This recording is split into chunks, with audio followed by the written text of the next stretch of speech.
Hello. Today we are going to discuss about brachial plexus.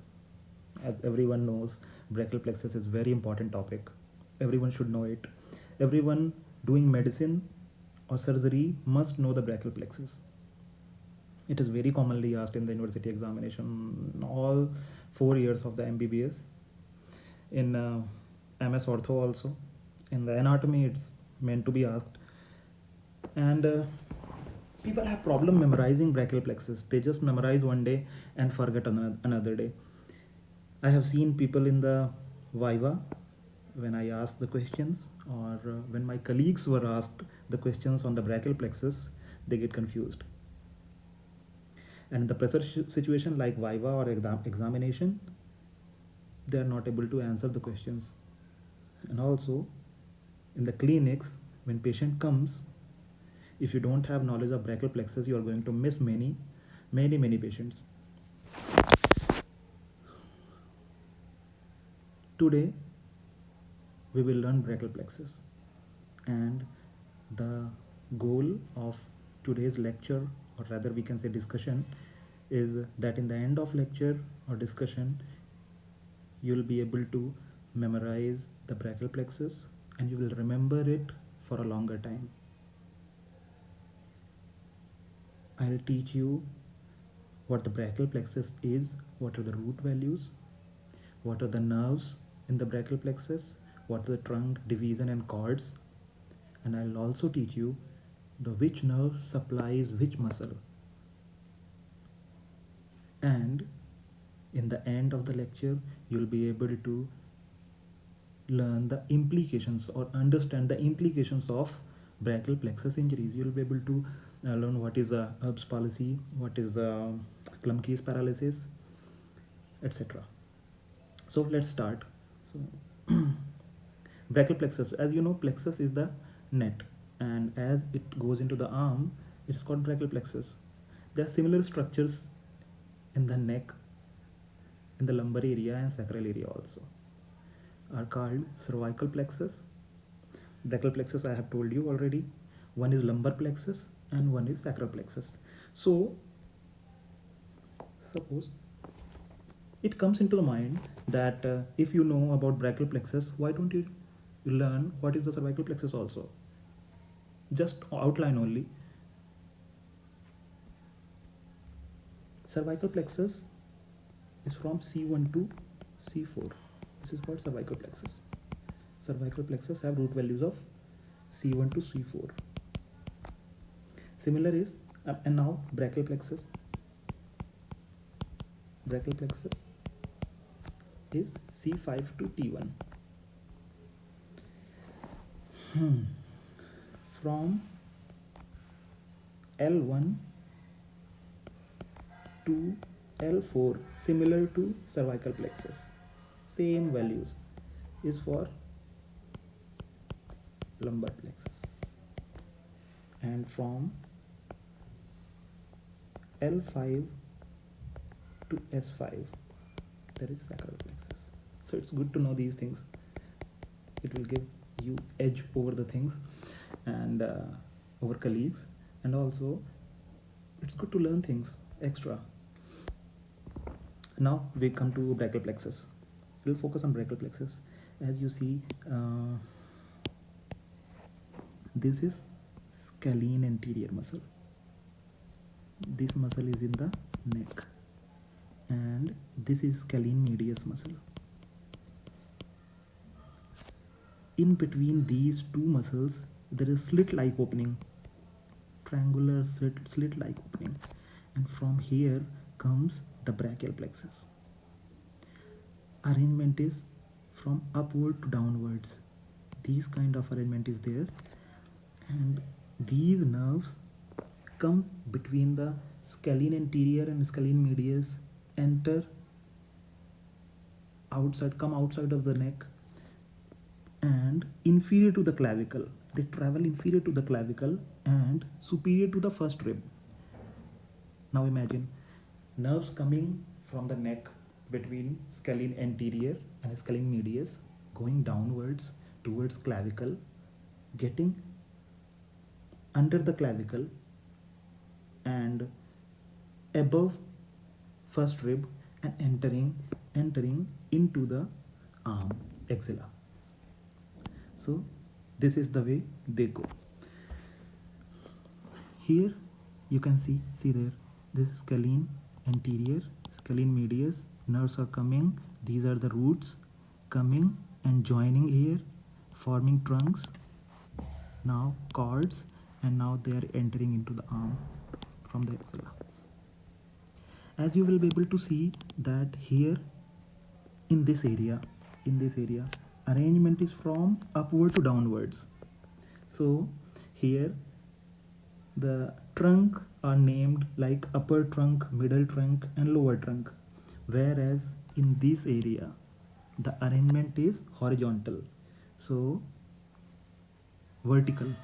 horizontal, so they are called lateral cord, medial cord and posterior cord.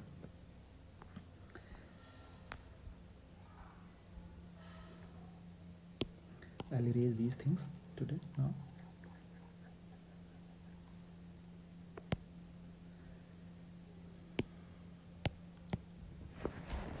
अब चले सीख लें brachial plexus कैसा होता है. अब C5, C6, C7, C8 और T1 इनसे मिलके बनता है. C5 से नर्व रूट निकली, C6 से निकली, C7 की नर्व रूट हो गई, C8 की और T1 की. ऊपर वाली दोनों ज्वाइन कर जाती हैं. ज्वाइन करके क्या बनाती हैं?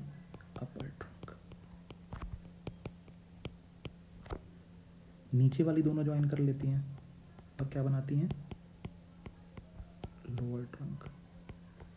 और बीच वाली किसी को ज्वाइन नहीं करती, ये बनाएगी मिडिल ट्रंक.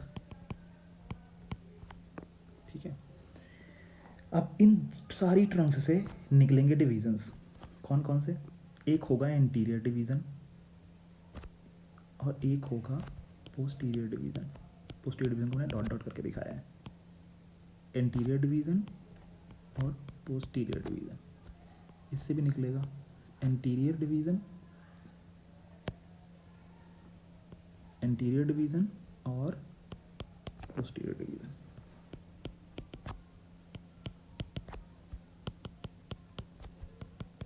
Posterior division. अब क्या होगा कि जितने भी पोस्टीरियर डिवीज़न हैं सारे आपस में मिल जाएंगे और मिल करके क्या बनाएंगे? Posterior cord. ठीक है. एंटीरियर डिवीज़न अपर ट्रंक का और मिडिल ट्रंक का, ये दोनों यूनाइट करेंगे और क्या बनाएंगे?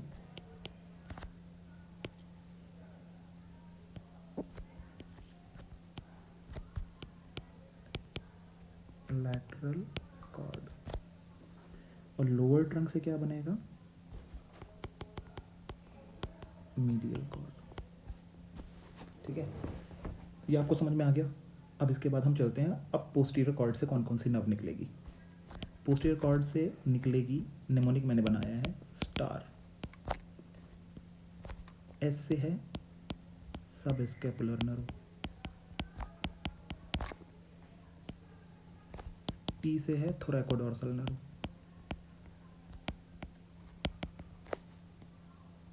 ए से है एक्सिलरी और आर से है रेडियल.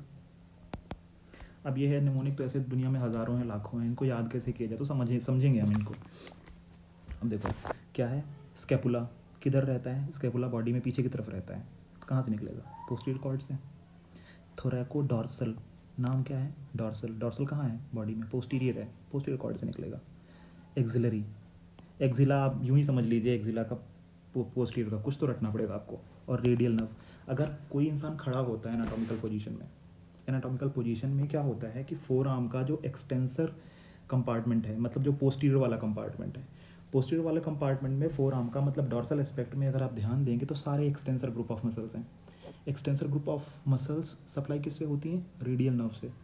तो आप यूँ समझ सकते हैं कि रेडियल नर्व क्योंकि पोस्टीरियर कंपार्टमेंट को सप्लाई करती है और इसलिए शायद पोस्टीरियर कॉर्ड से ओरिजिनेट होती है. बस रटने के तरीके हैं समझने के. ऐसा कोई रूल नहीं है कि पोस्टीरियर कॉर्ड से निकली है तो पोस्टीरियर ही जाएगी. बट ये जितने भी हैं पोस्टीरियर कॉर्ड की, ये सारी की सारी मैंने देखा है एनालॉगी लगा रहा हूँ, सारी की सारी पोस्टीरियर एस्पेक्ट को सप्लाई करती हैं। सब स्केपुलर पीछे होता है, स्केपुला के लिए पोस्टीरियर कॉर्ड, थोरैकोडोर्सल नाम में ही डोर्सल है, पोस्टीरियर कॉर्ड से। एक्सिलरी नर्व पोस्टीरियर कॉर्ड से, और रेडियल नर्व क्योंकि पोस्टीरियर एस्पेक्ट ऑफ फोरआर्म को सप्लाई करती है इसलिए पोस्टीरियर कॉर्ड से निकलेगी। अब लैटरल बची नर्व लैटरल कॉर्ड की नर्व कौन सी है? मोस्ट इंपॉर्टेंट मसल है मस्कुलोक्यूटेनियस नर्व। मस्कुलोक्यूटेनियस नर्व की खास बात क्या है? ये लैटरल कॉर्ड से निकलती है, कोरेकोब्रेकियलिस के साथ में आर्म में आती है, बाइसेप्स और ब्रेकियलिस के बीच में ट्रैवल करते हुए ये एल्बो के बाद lateral cutaneous nerve of forearm में कन्वर्ट हो जाती है। तो मस्कुलोक्यूटेनियस की एक खास बात है, लैटरल कॉर्ड से निकलती है। और इसके अलावा कौन सी नर्व निकलेगी? इसके अलावा निकलती है लैटरल पेक्टोरल नर्व। और मीडियल कॉर्ड से कौन सी निकलती है? Medial pectoral nerve. तो ये समझना तो आसान है, मीडियल कॉर्ड से medial pectoral nerve, lateral cord से लैटरल पेक्टोरल नर्व। और मीडियल कॉर्ड से निकलने वाली कौन सी मसल है, नर्व है? एक तो अल्नर नर्व होती है C8T1, मीडियल जाती है आर्म में, ये मीडियल ही रहती है, ट्रैवल करती है, आर्म में भी मीडियल ट्रैवल करती है, फोर आर्म में भी मीडियल ही ट्रैवल करती है, और medial aspect of the hand को सेंसरी सप्लाई भी देती है। ये मीडियल कॉर्ड से नर्व निकलती है। ये हो गई अल्नर नर्व, मीडियल से निकलने वाली। और एक नर्व है लैटरल कॉर्ड में, जाइए, lateral cutaneous nerve of forearm. तो lateral cutaneous nerve of forearm, जो कि कहें तो यूँ तो मस्कुलोक्यूटेनियस नर्व की ब्रांच है, बट ये लैटरल कॉर्ड से निकलती है। तो जब lateral cutaneous nerve of forearm निकली लैटरल कॉर्ड से, तो मीडियल कॉर्ड से कौन सी निकलेगी? Medial cutaneous nerve of forearm और medial cutaneous nerve of arm. ठीक है, अब देखो कितना आसान है इसको समझना। एक नर्व रह गई हमारी, मीडियन नर्व। मीडियन नर्व के साथ खास बात क्या है कि मीडियल कॉर्ड से एक रूट निकलेगी और लैटरल कॉर्ड से एक रूट निकलेगी, और ये दोनों मिलकर के बनाएंगे मीडियन नर्व। ठीक है, तो ऑलमोस्ट मेन सारी नर्व हो गई। लेकिन एक बात अभी भी हमारे यहाँ पे एक क्यूरियोसिटी फिर से आती है कि हमने पढ़ लिया कि lateral cutaneous nerve of forearm तो निकली कहाँ से? लैटरल कॉर्ड से। फोरआर्म का लैटरल पार्ट सप्लाई हो गया लैटरल कॉर्ड से, फोरआर्म का मीडियल पार्ट सप्लाई हो गया मीडियल कॉर्ड से। बच गया क्या? पोस्टीरियर पार्ट फोरआर्म का। ठीक है, और क्या बच गया? हमने medial cutaneous nerve of arm पढ़ लिया, लेकिन lateral cutaneous nerve of arm भी तो होना चाहिए, posterior cutaneous nerve of arm भी तो होना चाहिए। वो कहाँ से निकलते हैं? तो उसके लिए मेरे पास एक डायग्राम है, देखिए। लैटरल अपर लैटरल जो पार्ट है, ये वाला part, upper lateral part of arm, ये सप्लाई होता है एक्सिलरी नर्व से। और एक्सिलरी नर्व कहाँ की ब्रांच है? पोस्टीरियर कॉर्ड की। दूसरी चीज़ है, जो medial cutaneous nerve of arm, ये कहाँ से हुआ? अल्नर नर्व से। लेकिन जो लैटरल क्यूटेनियस नर्व है, लैटरल पार्ट है, lower lateral part of arm, ये सप्लाई होता है रेडियल नर्व से। इसके अलावा lateral cutaneous nerve of forearm, ये कौन बनाता है? मस्कुलोक्यूटेनियस। और medial cutaneous nerve of forearm कौन बनाता है? Ulnar nerve. नहीं, अल्नर नर्व से नहीं आता, sorry. Medial cutaneous nerve of arm and medial cutaneous nerve of forearm, ये दोनों के दोनों निकलते हैं मीडियल कॉर्ड से, इंडिपेंडेंट नर्व है, medial cord.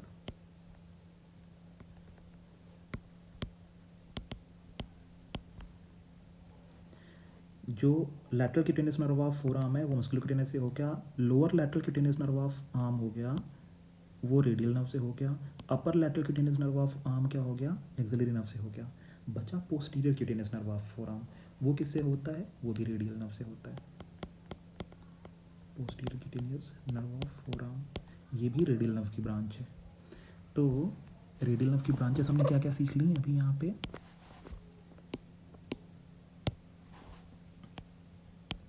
Posterior cutaneous nerve of forearm और lower lateral cutaneous nerve of arm और posterior cutaneous nerve of arm. कुल मिला के आपको सेंसरी सप्लाई भी समझ में आ गई आर्म की, फोर आर्म की, और आपको सारी नर्व्स भी पता हैं। अभी भी कुछ नर्व्स बची हुई हैं, जैसे कि रूट से निकलने वाली, जो कि बहुत कॉमन है, these are very commonly asked in examinations. C5 nerve root से निकलने वाली नर्व का नाम है डॉर्सल स्कैपुलर नर्व।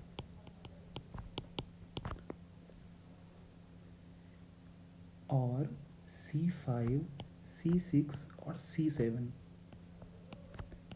ये तीनों नर्व रूट से मिलके बनेगी long thoracic nerve of Bell.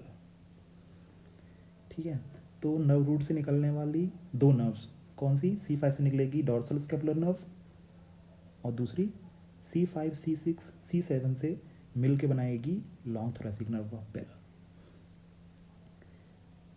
Upper trunk से निकलने वाली नर्व, अपर ट्रंक से निकलने वाली है suprascapular nerve,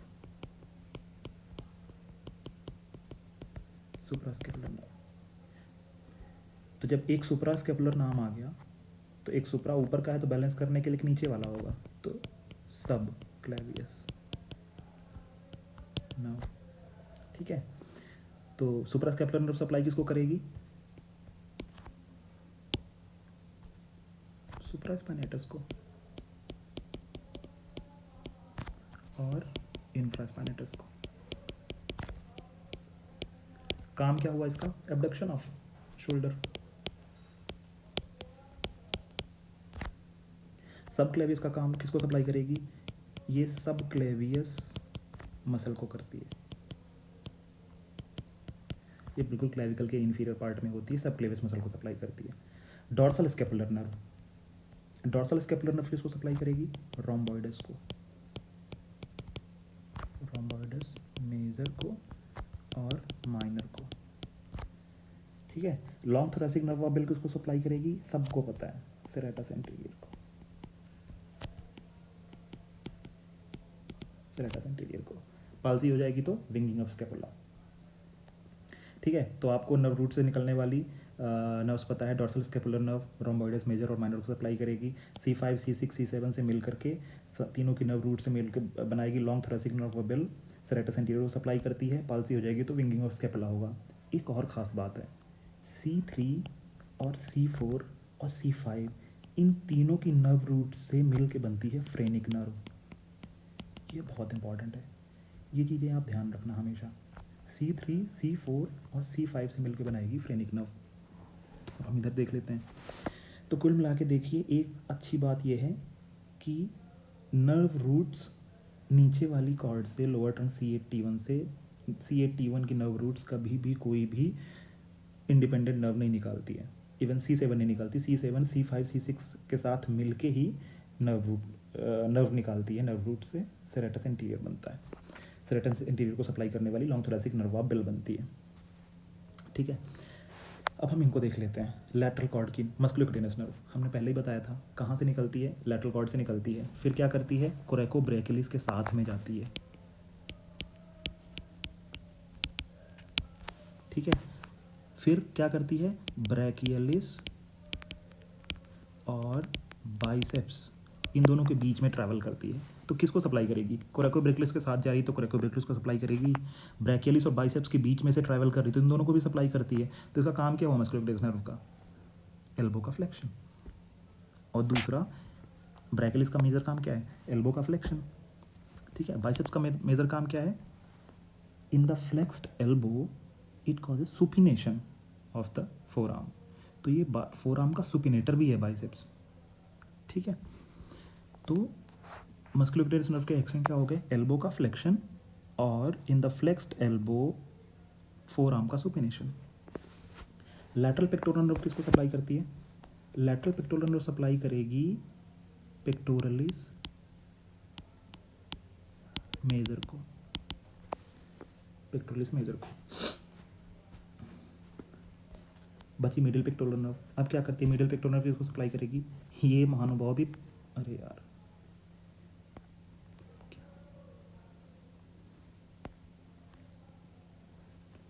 medial pectoral nerve ये सप्लाई करती है अब देखो ये क्या करेगी, इनिशियली तो ये ट्रैवल करती है, उसके बाद क्या करती है लास्ट में ये पेक्टोरलिस जो अपना लैटरल पेक्टोरल नर्व है उससे जाके जुड़ जाती है और दोनों फिर मिल के सप्लाई करते हैं पेक्टोरलिस मेजर को और माइनर को, तो ये दोनों को सप्लाई करती है। Lateral cutaneous nerve of four arm तो आपको पता है कहाँ सप्लाई करेगी, lateral aspect of the four arm की सेंसरी सप्लाई है।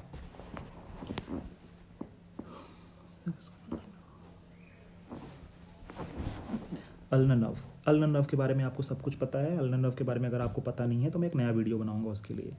Medial cutaneous nerve of four arm कहाँ पे, middle aspect of the four arm की सेंसरी सप्लाई है, सप्लाई करेगी। Middle cutaneous nerve of arm middle aspect of the arm को supply करेगी, मैंने आपको पहले ही बता रखा है, तो आपको लगभग ये सारी चीज़ें पता है। अब पोस्टीरियर कॉर्ड में जो सब स्केपुलर नर्व ये क्या करती है, ये दो होती हैं, अपर सब स्केपुलर और लोअर सब स्केपुलर, तो ये सब स्केपुलरिस मसल को सप्लाई करेगी, सब स्केपुलरिस मसल होगी इसको सप्लाई करेगी, और साथ में ये टेरिस मेजर को सप्लाई करती है, ये ध्यान रखने वाली बात है टेरिस मेजर को।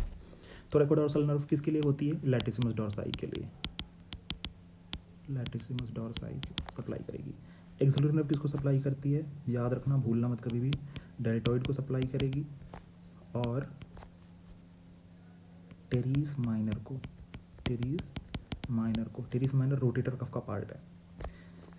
सुप्रास्पाइनेटस ये, इंफ्रास्पाइनेटस, टेरिस माइनर और सबस्केपुलरिस, ये चार मसल्स हैं, 2 3 और 4, ये चार मसल्स हैं जो रोटेटर कफ बनाती हैं। तो हमें ये भी पता होना चाहिए कि इनसे रोटेटर कफ बनता है, हमें ये भी पता होना चाहिए कौन सी नर्व इनको सप्लाई करती है, ठीक है। तो सब स्केपुलर मसल को, सब स्केपुलरिस को कौन सप्लाई करता है, सब स्केपुलर नर्व, और टेरिस माइनर को कौन सप्लाई करता है, एक्सिलरी, ठीक है। एक्सिलरी का एक और काम है, upper lateral cutaneous nerve of arm बनाती है, तो upper lateral aspect of the arm को सेंसरी सप्लाई देती है। रेडियल नर्व किसको सप्लाई करेगी, radial nerve extensor compartment, extensor of wrist and digits को सप्लाई करती है, इसके बारे में अलग से बताएंगे। तो लगभग आपको सारी नर्व्स के बारे में पता है और सारी मसल्स के बारे में। अब आपको पता तो है ही सारी मसल्स के बारे में और नर्व्स के बारे में, तो हम अप्लाइड एनाटॉमी पढ़ते हैं कि आखिर ब्रैकियल प्लेक्सस इंजरी से प्रॉब्लम क्या होगी, ठीक है। तो पहले हम बेसिक समराइज कर लेते हैं। अपर ट्रंक C5 C6 से मिलके बनी अपर ट्रंक, उससे निकला anterior division posterior division, C7 से मिडिल ट्रंक बनी, C8 T1 से मिलके बनता है lower trunk. Anterior division of upper trunk and middle trunk will unite to form lateral cord, lateral cord बन जाएगा। लैटरल कॉर्ड से निकलेगी musculocutaneous nerve, lateral pectoral nerve, lateral cutaneous nerve of forearm. Lower trunk C8 T1 से मिलके बनेगा, anterior division बनाएगा medial cord, medial cord से बनेगी medial pectoral nerve, ulnar nerve, medial cutaneous nerve of forearm, medial cutaneous nerve of arm. Posterior cord से निकलने वाली branches कौन सी हैं, सब scapular nerve, thoracodorsal nerve, axillary nerve और रेडियल नर्व, ठीक है। बेसिक ये स्ट्रक्चर ये हो गया। फ्रेनिक नर्व निकलेगी C3 C4 C5 से, नर्व रूट से निकलती है। C5 C6 और C7 से मिल के बनाएंगी, नर्व रूट से ब्रांच निकलेगी और बनाएगी long thoracic nerve of Bell. Dorsal scapular nerve निकलेगी C5 की ब्रांच है, ठीक है। अब मैं आपको अप्लाइड एनाटॉमी बताता हूँ। देखिए जो हमने पहले डिस्कशन किया था, डिस्कशन ये हुआ था कि एंटीरियर स्केलीन और स्केलीन मीडियस, इसको हटा देता हूँ, एंटीरियर स्केलीन और स्क्लीन मीडियस, इन दोनों के बीच से स्लिट लाइक ओपनिंग होती है और वहाँ से निकलता है ब्रैकियल प्लेक्सस के रूट्स। तो क्या होता है जब हम सर्जरी करते हैं, फोरआर्म की सर्जरी जैसे हुई, तो कई बार एनेस्थेटिस्ट ब्लॉक लगाते हैं, नर्व ब्लॉक जिसको बोलते हैं, और वो यहाँ पे ब्लॉक देते हैं। They just infiltrate amount of a few small amount of lignocaine and bupivacaine here, and whole forearm and arm get anesthetized. This is the place of scalene block, interscalene block it is called. दूसरी चीज़, एक अगर मान लीजिए कि किसी person को यहाँ पे इंजरी हो गई, ये वाली इंजरी, इसको हम अब्स पॉइंट बोलते हैं।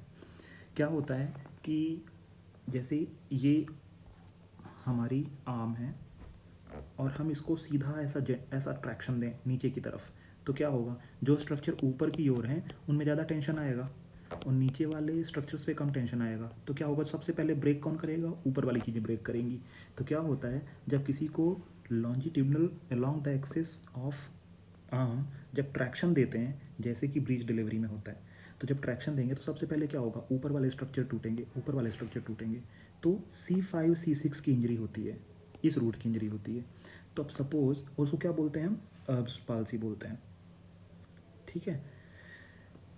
और जब किसी पर्सन को अगर मान लीजिए हम इस आर्म को ऊपर उठा दें और ऊपर की तरफ खींचें, तो क्या होगा, नीचे वाली पार्ट को इंजरी होगी। तो जब C8 और T1 में इंजरी होती है तो उसको क्या बोलते हैं हम, क्लमकेस पैरालिसिस, क्लमकेस पैरालिसिस। और ऊपर जब होता है उसको क्या बोलते हैं, अब्स पाल्सी।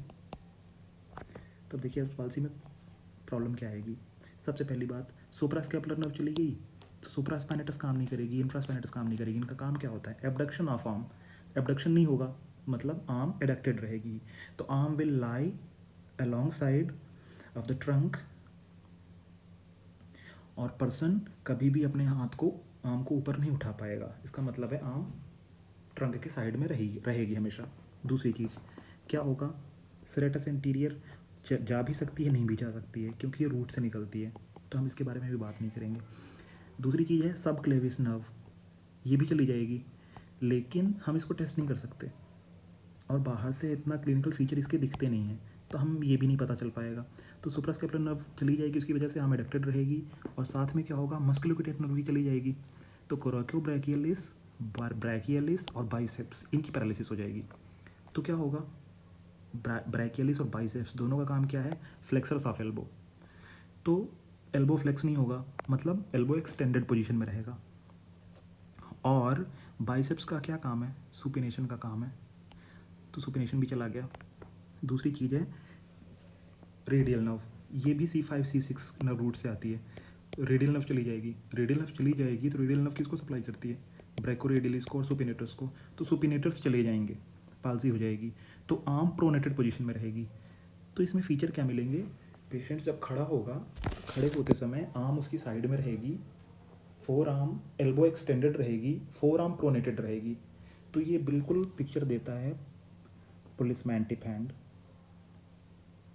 या वेटर्स टिप हैंड, जो कुछ भी बोलता है। तो अब्स पाल्सी में ऐसा फीचर मिलेगा।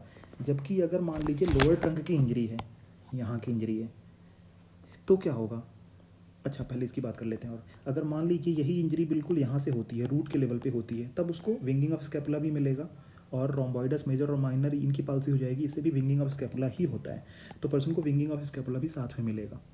दूसरी चीज़ है क्लमकेस पैरालिसिस के बारे में बात करते हैं। क्लमकेस पैरालिसिस क्या करती है, लोअर ट्रंक को इन्वॉल्व करती है। लोअर ट्रंक से मेजरली C8 और T1 को, अगर कोई सवाल पूछे तो C8 और T1 की नर्व रूट इन्वॉल्व होती हैं। नर्व रूट इन्वॉल्व नहीं होती तो नर्व्स हैं, पर उन नर्व्स की रूट वैल्यू C8 या T1 होती है। तो इससे मेनली अल्नर नर्व जाती है, और अल्नर नर्व का काम क्या है, डिजिट्स में, तो इसमें केवल क्लॉइंग ऑफ हैंड होता है, इसके अलावा इसमें बाहर और कोई दूसरे क्लिनिकल साइंस नहीं मिलते हैं। अब एक चीज़ और समझने वाली बात है कि प्रोग्नोसिस की बात है। अगर मान लीजिए कि कोई भी इंजरी होती है, वो नर्व रूट के लेवल पे अगर इंजरी होती है या फिर प्री गैंग्लियोनिक इंजरी है, तो इसकी प्रोग्नोसिस हमेशा बैड होती है, बैड प्रोग्नोसिस। वहीं पे अगर नर्व दूर इंजरी होती है, जैसे कि पेरिफेरल एरिया में, जैसे कि अगर इस एरिया में कॉर्ड के बाद इन एरिया पे अगर इंजरी होगी तो प्रोग्नोसिस बेटर होगी। ये वाला एरिया पोस्ट गैंग्लियोनिक एरिया भी है और नर्व रूट से दूर भी है। तो मतलब जितना ही प्रॉक्सिमल इंजरी होगी उतनी ही बैड प्रोग्नोसिस होगी, और जितनी ही डिस्टल इंजरी होगी उतना ही बेटर प्रोग्नोसिस होगी, क्योंकि इसमें हम सर्जिकल इंटरवेंशन करके हम रिजल्ट अच्छा दे सकते हैं। ठीक है, थैंक यू गाइस।